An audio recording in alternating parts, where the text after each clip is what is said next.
بەڕێزان گفتوگۆکەین لە سەردۆخی سووریا دوای ئەسەد. ڕۆڵی کورد لە سووریا چۆن دەبێ؟ کورد دەتوانێت ئەوەی کە هەیەی بیپارێزێ و زۆرێک لە خۆبەڕێوبەری لە ئایندەی سووریادا ئیدامە پێ بدات، درێژە پێ بدات، چۆن دەتوانێت لەوێ ڕۆڵی کاریگەری هەبێ؟ ئایا دەتوانێت لەگەڵ ئەو گروپانی کە لە سووریان گفتوگۆ بکات، پێکەوە هەڵبکەن، پێکەوە بژین؟ گفتوگۆکەین لەگەڵ زۆر بەڕێز کاک عادل عوسمان نووسەر و لێکۆڵەر لە پرسە سیاسیەکان. کاک عادل بەخێر بێ، سڵاو لێبێ. زۆر بەخێر بێ. کاک عادل، بە ڕوانینی ئێوە کورد لە ئایندەی سووریا چ پێگەوە ڕۆڵێکی دەبێ؟ دیارە گەرێمە بۆ مێژوویەکی دوورتر بگەڕێنینەوە بۆ 12 ساڵێک لەمەوە پێش لەو ئاڵوگۆڕانەی کە لە بەهاری عەرەبیە ڕوویداوە بۆشایی یەک لە ناوچەکەیە دروست بوو، لە سووریاش ئەو ئاڵوگۆڕە دەستی پێکرد. کورد کەوتە خۆی وەتوانی پێگەیەکی گرنگ بەدەست بێنێ. ئەم پێگە بە ئاسانی بەدەست نهاتوە، بە خوێن و قوربانی و تێکۆشانێکی بەردەوام و گرنگ بەدەست هاتووە. دیارە ئەمە دۆخی داگیرکەرانی کوردستانیشی تەنگاو کردەوە، بە تایبەت تورکیا کەوتە دژایەتیکردن و شەڕ و هێرشکردنە سەر ئەو دەستکەوتانەوە لە بەرامبەرە داعشی دروست کرد بەوەی بتوانێت هێرشێکی فراوانی بکاتە سەر. و لەو هێرشانە شابینیمانێمە لە بەرخۆدانی کۆبانیا کە سەوق سوور ڕۆژی خایاند چ دەستکەوتێکی گەورە و گران بەدەست هاتووە، هێزە نێودەوڵەتیەکانی ژوایان لێ هات بێنە پاڵ کورد و ئەو دەستکەوتانە ببنە هاوکار پێکەوە. بۆیە ئەم ئاڵوگۆڕانە ئاڵوگۆڕێکە بە بەری ڕەنج و تێکۆشان کراوە لە ئێستا بە قۆناغێکی گرنگی بنیادنانی خۆبەڕێوەبەریەک وەک کانتۆنەکانی ڕۆژاوا کراوە کە گەلانی عەرەب و ئەرمەن و تورکمان و ئاشووری و ئەوانە شتیایە بەشدارنتیایە. ئەم دەستکەوتانە بە ئاسانی تێناپەڕنەوە. هێزێکی کاریگەریش هەیە کە پشت بە خۆیە، پشت بە خۆ بەستووەوە، پشت بە گەلەکەی خۆی بەستووە، لەبەرەوە تێکۆشانەکە لە ئاستێکایە کە ئەتوانێت دەستکەوتەکانی بپارێزێ. بەڵام لە بەرامبەر مەترسیایە. بۆچی لە بەرامبەر مەترسیایە؟ لەبەرەوەی داگیرکەری تورک هەمیشە لەو قۆناغی شەڕی ڕزگاری گەلی کووردا بە هێرشەوە پەلاماریەدا. بۆیە ئێستش لەم ئاڵوگۆڕانەی ئەم سەفەرەیە کە ئیتر ڕوویداوە سووریا کۆتایی هاتووە، ڕژێمی باسیەکان و ئەسەد کۆتایی هاتووە، جارێکی کە هێرشی داگیرکەری تورک بۆ سەر ڕۆژاوای کوردستان دەستی پێکردوێتەوە. بەڵام ئەو هێزانەی کە هاتوون ڕژێمی ئەسەدیان ڕۆخاندووە سەرڕای ئەوەی کە پێکهاتە گەلێکی زۆر جیاواز و ئاڵۆزن، بەڵام قسەیەکیان هەیە کە ئەیانەوێ چارەسەری دۆخی ڕابردووی سووریا بکەن وە کوردیش وەکو پێکهاتەیە گەبینن، بەڵام ئەوان لە چوارچەوەی یاسایی ئەیانەوێ قسەی لەسەر بکەن. ئەمە بۆ خۆی مەترسیە، ینی ئێمە هەمیشە فریوی ئەو گەمە و یاریانە خوراوین کە هەمیشە هێزە باڵادەستەکان و ئەوانەی کە لە ناوەندەوە ئەیانەوە بڕیار بدەن توش بووین لەگەڵیانە. بۆچی یاسا هەتا ئێستا ئەو یاسایەیە کە نکۆلی لە گەلی کورد کردووە. لەبەرەوە کاتێک کە باسی چوارچەوە یاساییەکەن، یانی ئەمە بۆ خۆی مەترسی و نیگەرانیەک لە ناو گەلی کووردا دروست دەکات کە ئایا چی یاسایەک. باشە کاگەرج نەمەوە بکەم بە پرسیار. تۆلانی دوێنێ هەندێک قسەی کرد، بەشێک لە قسەکانی یعنی دەچێتە خانەی مەبەستەکەی جەنابتەوە. بۆ نمونە دەڵێ کورد و پێکاتەکانی تریش لە سووریا بە مافی خۆیان دەگەن، دەبێت پێکەوە بژین. بەڵام بەشێک لە قسەکانی ئەوەیە کە دەڵێ هێز نابێت لە دەستی چەک، نابێت لە دەستی هێزێکی دیکەدابێت، دەبێت هەمووی لە دەستی سوپای سووریا کە لە ئایندەدا دروست دەکرێت و تەشکیل دەکرێتەوە و هێزی بەرگری وەزارەتی بەرگری دابێت. ئایا ئەمە ئەو مەترسیە کە بەڕێزت باسی دەکەی؟ ڕاستەکەی بەشێک لەو مەترسیانە پرسی چەکە. ینی هەمیشە داگیرکەرانی کوردستان کە هاتوون و پەلاماری سەرگەلی کوردەیەن ئەڵەن چەکەکانتان دابنێن، بەبێ ئەوەی پرسەکەی چارەسەر بکەن، بەبێ ئەوەی پرسەکەی لە ڕووی دەستوری و یاساییەوە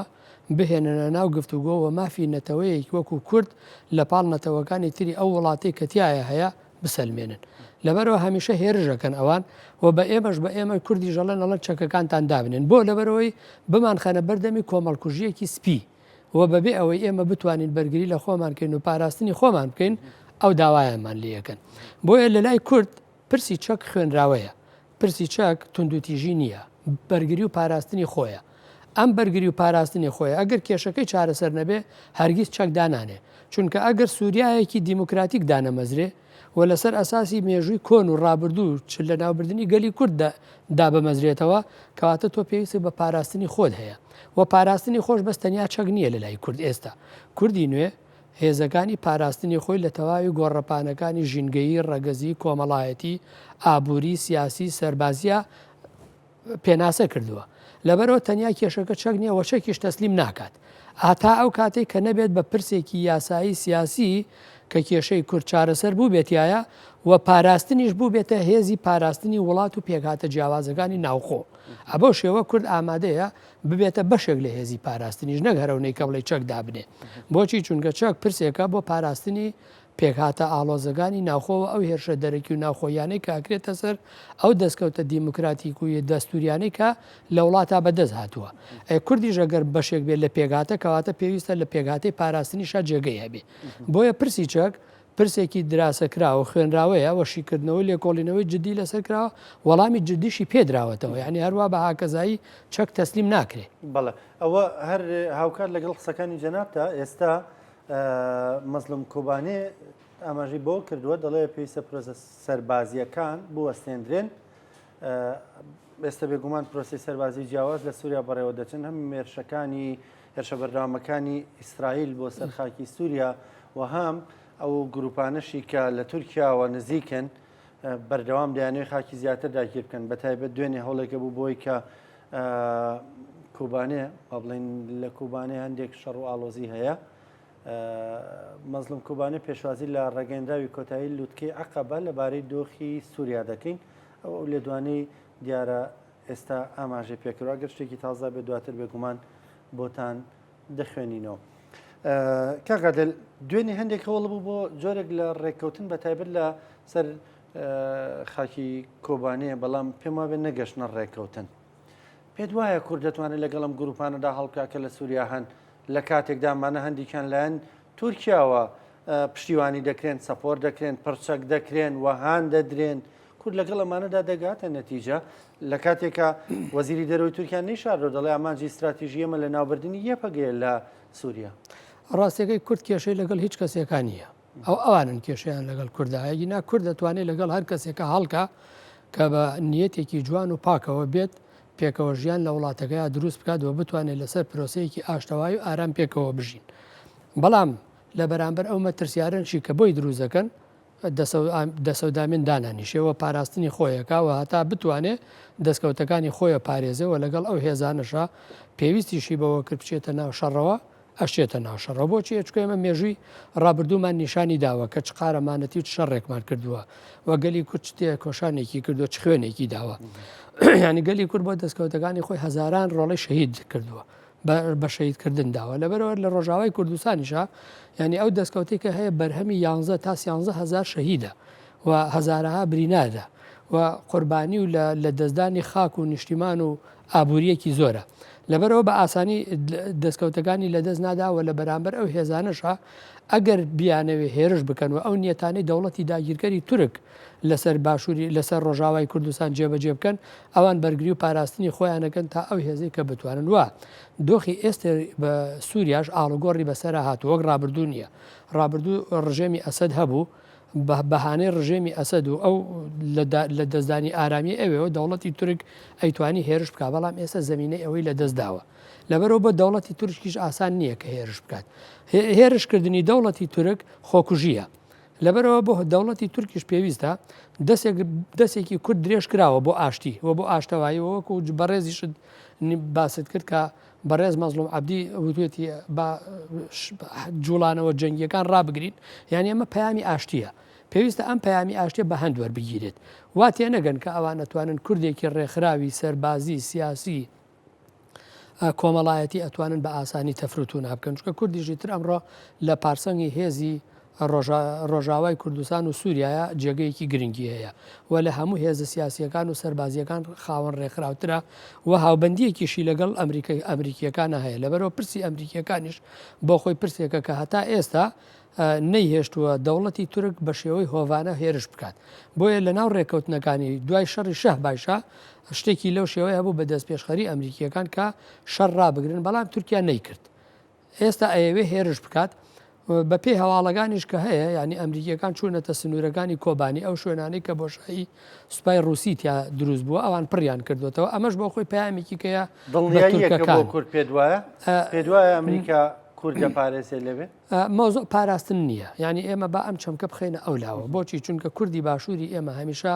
بە دوای فریادڕس و پارێزوانێکە گەڕاوەکە بیپارێزێ لەوێ هێزێکی سەربازی سیاسی هەیە کە خاوەنی سەنگە ئەم سەنگە تەواوی هێزەکانی تریشی هێناوەتە ئەم ناوچەیە کە بتوانێت لەگەڵ یا بەرژەوەندیەکان هاوبەش بکاتەوە بۆیە مۆزوعەکە پاراستنی ئەمریکیەکان نیە بەرژەوەندی ئەمریکیەکانیشە لەمەیە ئەو کاتە ئەو ئاڵوگۆڕانی لە سووریا ڕووەدا ئاڵوگۆڕی جیهانین ئاڵوگۆڕێکن کە دەوڵەت نەتەوەی پێڵن لە ڕۆژەڵاتی ناوەڕاستە کە بەرهەمی شەڕی جیهانی یەکەمە بەرەو هەڵوەشان و تێکشکانە ڕوە لە 40 ساڵە لە ڕۆژەڵاتی ناوەڕاستە شەڕە لە شەڕی کەنداوی یەکەمەوە هەتا ئێرە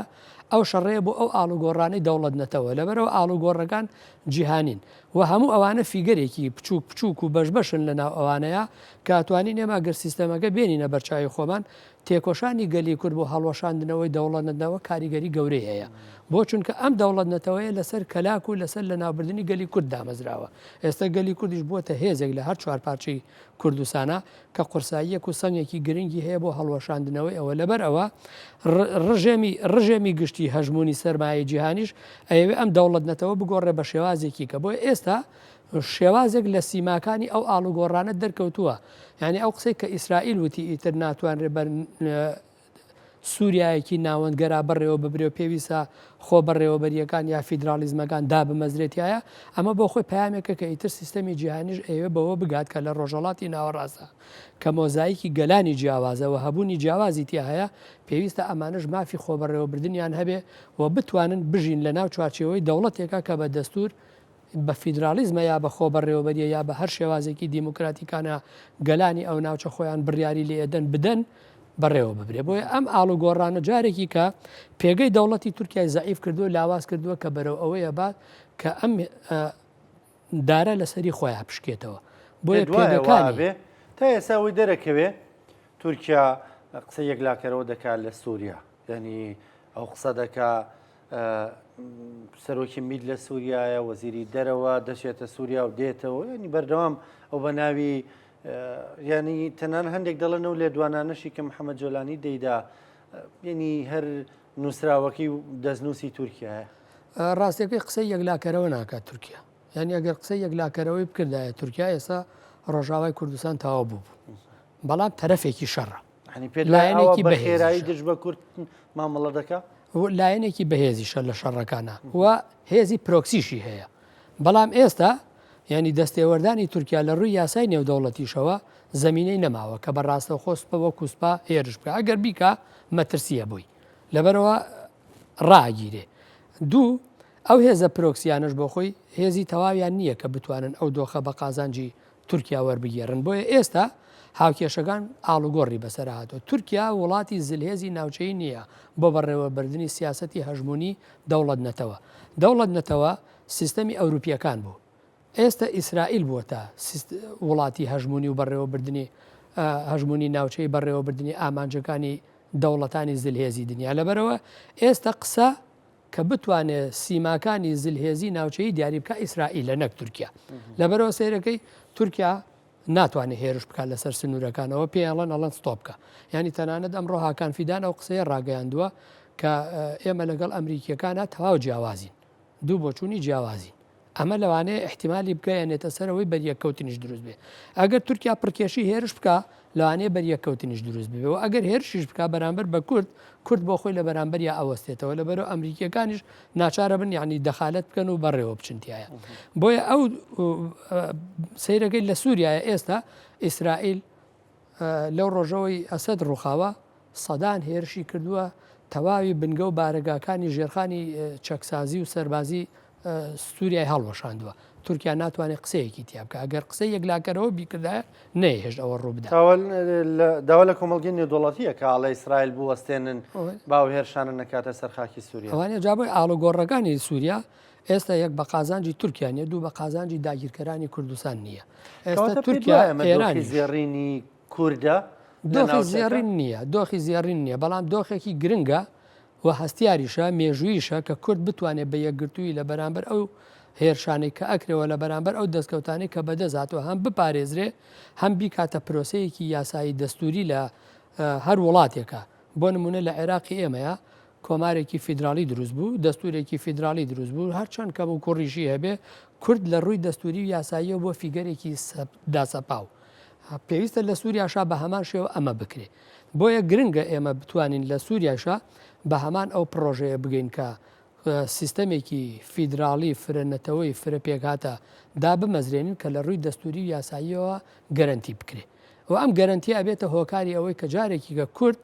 لە ناو چوارچێەوەی ڕۆژهڵاتی ناوەڕاستە هەم پێگەکەی گەورەتر ببێ و هەم چارەسەری لەسەر پرسەکانی ڕۆژهڵاتی ناوەڕاستیش بەرەو پێش بچێ چونکە کورد بوونێکە لە ناوەرۆکی ڕۆژهڵاتی ناوەڕاستە چقێکی گرنگە و پێگە جوغرافیەکەش و پێگەنەتەوەی یەکەشی هەندیسان گرنگە بۆ لەبەرەوەی کورد سێنەتەوەی جیاوازی گەورە لە ناوچەکە بەیەکەوە بەسێتەوە کە تورک و عەرەب و فارسە و کوردیش بۆ خۆی ئەبێتە هۆی دروستبوونی کۆنفیدرالیزمێک یا پێکەوە ژیانێک لە ناوچەکەیە کە چوار دەوڵەتی گەورە و گرنگ بەیەکەوە گرێداتەوە جارێکی کە عێراق و سووریا و تورکیا و ئێرانە و ئێستا لەم شەڕانەیە ڕاستیەکەی وەتانە سەیرەکەی ئێران ئێستا خواخوایەتی سەری خۆی بپارێزێ ئەم ئاڵوگۆڕانە وا ڕوویداوە کە ئیتر دەوڵەت نەتەوە لەم ناوچەیە بەرەو ئەو ئاڵوگۆڕا ڕواکە نەمێنێ و پرسی نەتەوەکانی جیاواز لەم ڕۆژهڵاتی ناوەڕازا بەرەو چارەسەری بڕوە کە کورد یەکێک لە هەرە پرسە گرنگەکانیەتی و لە ناو ئەمەشە ینی پرسی ژن کاریگەری گەورەی هەیەتیایە چونکە ژن ئەمڕۆ بووەتە فیگەرێکی گەورە کە خاوەنی هێز و بەڕێوەبردنە باتوانێت لە ڕۆژهڵاتی ناوەڕاستە ئەو کۆنە پەرستیە دواکەوتوانەی لیبرالیزم و ئاینگەرایی و کۆنەپەرستی نەتەوەیی و دژبەری ژینگە و ئەوانە تێک پشکێنێتیە باشە کاگادل ینی تۆ لەگەڵ ئەو بۆچوونەدانیت هەندێک دەڵێن لە بەردەم هەلی گەورەین بەڵام لە بەردەم مەترسی گەورەشین بەدوای مەترسیەکە بۆ ڕادەیە کورد بگەڕێنێتەوە بۆ قۆناغی ڕابردوو یان قۆناغی سەردەمی ئەسەد ڕاستی هەردوو ئەگەرەکە هەیە ینی بەڵام ئەگەری گەڕانەوە بۆ قۆناغی ئەسەد لە هیچ کاتێکا ممکن نییە مەگەر کۆمەڵکوژیەکی وا بکرێت کە تەواوی کورد لە ناو ببرێ ئایا ئەکرێ